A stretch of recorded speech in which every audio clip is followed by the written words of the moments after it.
हमारी नेवी को और कोचिन शिपयार्ड को मुबारकबाद दी कि उनकी मेहनत रंग लाई है और हमारे पास आईएनएस विक्रांत जो इंडिजिनस एयरक्राफ्ट कैरियर जिसका कमीशन आज प्रधानमंत्री ने अपने हाथों से किया, उसका लॉन्च तो 2013 में हुआ था और हम मुबारकबाद देते हैं नेवी को और कोचिन शिपयार्ड को।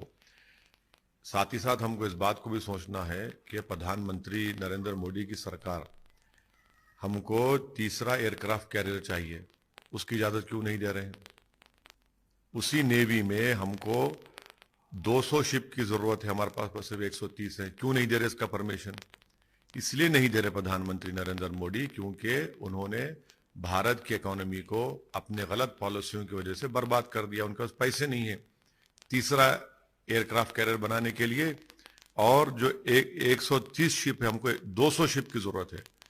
तो ये, और तीसरी बात यह है कि 45,000 टन का ये इतना बड़ा इंडिजिनस एयरक्राफ्ट कैरियर देखकर उम्मीद करते हैं कि देश के प्रधानमंत्री को हिम्मत आएगी और वो लफ्ज चीन अपनी जबान से अदा करेंगे और भारत के पार्लियामेंट में सेशन को बुलाएंगे ताकि चीन जो हमारी जमीन पर कब्जा करके बैठा है 1000 स्क्वायर किलोमीटर पर, जो चीन आज हमारे ग्रेजिंग राइट्स को बंद कर दिया है, करीब 10 किलोमीटर भारत की टेरिटरी में अंदर आ चुका है, जिससे 10 गांव मुतासर हुए हैं। हम उम्मीद करते हैं कि ये इतना बड़ा विक्रांत को देखकर हमारे देश के प्रधानमंत्री को हिम्मत आएगी और वो चीन का नाम लेंगे और पार्लियामेंट का सेशन बुलाकर चीन की इस भारत की जमीन पर कब्जा के बारे में डिस्कशन होगा। सर, मेरा मानना यह है कि अगर किसी शख्स के आतंकवादी तंजीम से ताल्लुकात होते हैं तो यकीनन कानून को अपना काम करना चाहिए, उनको गिरफ्तार करना चाहिए और उनको कोर्ट से सजा दिलाना चाहिए। मगर असम में बोगैगांव में जो मदरसे को डिमोलिश किया गया वो कंडेमनेबल है, इसलिए कि हेमंत बिस्वा शर्मा की सरकार ने सिर्फ 12 घंटे का टाइम दिया नोटिस देकर, हाँ, और वो बिल्डिंग 3 साल से मदरसे की वहां पर बनी हुई है। रात में हमारे सुबह 1:30 बजे उन बच्चों को 260 बच्चों को मदरसे से निकालकर गांव वालों के घर पे रखना पड़ा। ये कौन सा इंसाफ है बताइए आप? और आप नोटिस में ये नहीं कहते, नोटिस में कहते कि सेक्शन 26 डिजास्टर मैनेजमेंट का वायलेशन किए। भाई 3 साल से बिल्डिंग खड़ी, आपको याद नहीं आया? और आसाम के मुख्यमंत्री बोलते हैं कि हम बुलडोजर लगाएंगे। आप रूल ऑफ लॉ के तहत सरकार चलाएंगे या बुलडोजर की तहत सरकार चलाएंगे? और बुलडोजर की तहत चलाना चाहते हैं तो आप बोल दीजिए मेरे पास संविधान की कोई अहमियत नहीं है, मैं अपनी मनमानी करूंगा। सर, उसमें अनियमितता पाई गई तो सरकार अगर नहीं, देखिए, अगर कोई टीचर के संगठन से, आतंकवादी संगठन से ताल्लुक थे, आप पूरी तरीके से उनको गिरफ्तार करिए, केस चलाइए और कोर्ट में उसको साबित करिए। मगर आप पूरे मदरसे को तोड़ देंगे, ये कौन सा कानून है भाई? मदरसे जो 3 साल से खड़ा हुआ है, और नोटिस में आप ये नहीं कहते कि हम टेररिस्ट ऑफेंस में यहां का टीचर पकड़ा गया, आप सेक्शन 26 डिजास्टर मैनेजमेंट का जिक्र करते। सुबह 1:30 बजे रात को 260 बच्चों को, मासूम बच्चों को मदरसे से निकालकर गांव वाले अपने घरों में रखते हैं और 12 घंटे की आप नोटिस देते हैं। भाई उसमें तो म्युनिसिपल लॉज में ये प्रिंसिपल्स ऑफ नेचुरल जस्टिस के खिलाफ है।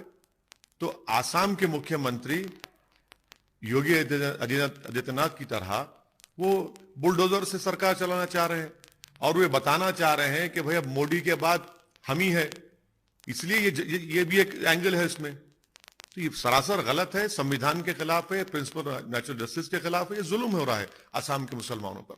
सर, आप देखिए, आप वो प्रोवाइड करा नहीं, झूठ बोल रहे हैं। ये वो मदरसे हैं जो उत्तर प्रदेश के मदरसा बोर्ड में इनका कोई रजिस्ट्रेशन नहीं है, इनको सरकार से ग्रांट नहीं मिलती है, प्राइवेट मदरसे हैं। आप क्या देंगे उनको? आपके पास तो कानूनन कोई तरीका ही नहीं है उनको कुछ देने का। अगर कोई प्राइवेट मदरसा खोल रहा है, आप उसमें क्यों खामखा अपनी टांग अड़ा रहे हैं? आप सर्वे क्यों कर रहे हैं? अरे भाई, अगर आपको survey national commission for child protection rights ने किया, वो तो एक नेशनल कमीशन है, कॉन्स्टिट्यूशनल बॉडी है, वो तो हिंदुत्व आइडियोलॉजी का प्रमोशन का एक अड्डा बन चुका है। अगर सर्वे करना है तो सबका करिए। जो मदरसा एजुकेशन बोर्ड आपके रजिस्ट्रेशन है, प्राइवेट स्कूल्स हैं, गवर्नमेंट के स्कूल्स हैं, बच्चियों के स्कूल्स हैं, सबका करिए ना, आपको मालूम हो जाएगा। मगर आप ये टारगेटेड सर्वे जो कर रहे हैं इसलिए कर रहे हैं ताकि कल डेटा जमा करके आप उनको हैरास करेंगे और उनको परेशान करेंगे। इसलिए मैंने कहा ये छोटा एनआरसी है। नहीं सर, नहीं, आप समझिए, नहीं, रेगुलाइज की जरूरत उसकी ना, जानकारी चाह रही है तो गलत क्या है? सुनिए, ये मदरसे तो ओवरग्राउंड काम कर रहे हैं ना, अंडरग्राउंड तो नहीं कर रहे हैं। आपके पास तो पूरी इंफॉर्मेशन है, क्या रेगुलाइज करेंगे आप? अरे भाई, आप पिछले 5 साल से उन मदरसों को जो आपके पास रजिस्टर्ड है मदरसा मॉडर्नाइजेशन बोर्ड के तहत उस स्कीम में, आपने 5 साल में सिर्फ 5 महीने की तनख्वाह उनको दी है। अरे वो तो तनख्वाह दे दो पहले। वो जो पंडित लोग पढ़ा रहे हैं, हिंदी मैथ्स पढ़ा रहे हैं, उनको भाई 5 साल में सिर्फ 5 महीने की तनख्वाह आप दी है। कितना झूठ बोलेगी होगी सरकार? आप जो है उनको तनख्वाह नहीं दे पा रहे हैं, तो आप ये सर्वे क्यों कर रहे हैं? आप ये सर्वे इसलिए कर रहे हैं कि जब डेटा जमा हो जाएगा तो बाद में आप इन तमाम मदरसों को परेशान करेंगे, हरास करेंगे मुसलमानों को। इसीलिए मैं कह रहा हूं कि आप बोल दीजिए ना कि कुरान पढ़ना बंद कर दो, नमाज पढ़ना बंद कर दो, अपने आप को मुसलमान कहलाना बंद कर दो, ये कहला कर दो आप। और आपने एनआरसी, मिनी एनआरसी, बिल्कुल छोटा एनआरसी है। आप जब डेटा जमा करेंगे क्या करेंगे? एनआरसी भी क्या करता है? अगर एनआरसी होगा तो पूरा डेटा मिलेगा, उसके बाद हरास करेंगे और फिर मुसलमान को स्टेटलेस बनाएंगे आप। तो ये छोटा एनआरसी है ये। अच्छा सर, एक अंतिम सवाल। ये सब तो हमको दुश्मन बोलते हैं, हमको बीजेपी से मिला हुआ कहते हैं, तो हमसे सवाल ही मत करिए।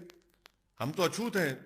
भारत की राजनीति में अगर कोई अछूत है तो उसका नाम असदुद्दीन ओवैसी और मजलिस इत्तेहाद मुस्लिमीन है। ये सब दूध के धुले हुए हैं। जितने आज जो दावेदारी पेश कर रहे हैं, ममता बनर्जी क्या भाजपा के साथ नहीं थी? क्या आरएसएस की तारीफ नहीं की थी? ये सब जितने दावेदार बनना चाह रहे हैं आज प्रधानमंत्री के बनने के जो दावे कर रहे हैं, ये भाजपा के साथ नहीं थे, सिवाय हमारे तेलंगाना के मुख्यमंत्री के। भाई ये तो हमसे क्या पूछ रहे हैं? ये तो हम पर ही कई गालियां देती हैं हमको, अनाप शनाप हमारे बारे में बकते हैं। और इन पर अगर हम सवाल करते भाई आप जब भाजपा से मिले तो क्या थे, तो फौरन इनको तकलीफ हो जाती है। तो ये तो वक्त तय करेगा। और सबसे बड़ी बात याद रखिए, देश में जब जनता तय कर लेती है, और जनता अगर तय करेगी कि नरेंद्र मोदी प्रधानमंत्री नहीं रहेंगे तो नहीं रहेंगे, जनता अगर तय करेगी कि कोई गुमनाम आदमी को बना देंगे प्रधानमंत्री तो बन जाएगा वो। ये हुआ है भारत की राजनीति में सर। लेकिन क्योंकि आप देखिए, मैं जो लड़ाई लड़ रहा हूं ना, वो सम्मान की, इज्जत की, हिस्सेदारी की लड़ाई लड़ रहा हूं, और इस पर कोई कॉम्प्रोमाइज मैं नहीं करूंगा। मैं मर जाऊंगा, इस पर कॉम्प्रोमाइज नहीं करूंगा। मुझे हिस्सेदारी की मैं बात करता हूं, सम्मान की, हक की बात करता हूं, ये हमको मिलना चाहिए। अगर आप ये समझ रहे हैं कि इन सब चीजों को भूलकर मैं आपके पीछे गुलामी करूं, मुझसे नहीं हो पाएगा। मतलब अपोजिशन नहीं, नहीं हो पाएगा। हाँ, जहां तक कम्युनलिज्म का लड़ाई लड़ना है, फैशिज्म लड़ाई लड़ना, लड़ते रहेंगे। हम ही तो लड़ रहे हैं भाई। पार्लियामेंट में हम 8 साल से भाजपा की सरकार है। जितने बिल भाजपा लाई उसकी मुखालिफत तो हम ही कर रहे हैं ना। ऑन रिकॉर्ड हम उसका अपोज करते हैं कि जितने जो अपने आप को सेक्युलर कहते हैं, पूछिए उन लोगों से कितने बार उन्होंने बीजेपी की सपोर्ट की, नहीं की। ये उनको जवाब देना, हमको जवाब नहीं देना। हम तो बीजेपी के खिलाफ लड़ाई लड़ने में हमारा एक क्लियर कट स्टैंड है। मगर ये लोग तो घड़ी में ताशा घड़ी में माशा हो जाते हैं, इनको जवाब देना चाहिए। भाई आपने दिल्ली हाईकोर्ट का जजमेंट आया जिसमें कहा गया था फॉरेन फंडिंग नहीं होनी चाहिए पॉलिटिकल पार्टीज की। भाजपा ने कानून लाया रेट्रोस्पेक्टिव इफेक्ट का, तो कांग्रेस ने तायद कर दी। यूएपीए का कानून अमेंडमेंट लाए अमित शाह, कांग्रेस ने और ये तमाम पॉलिटिकल पार्टीज ने उसकी तायद कर दी। ये इनको बताना है।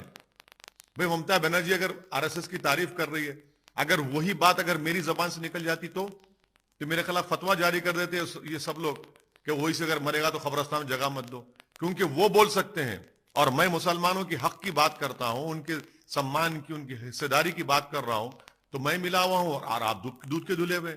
ये हिपोक्रेसी नहीं है तो क्या है बताइए आप।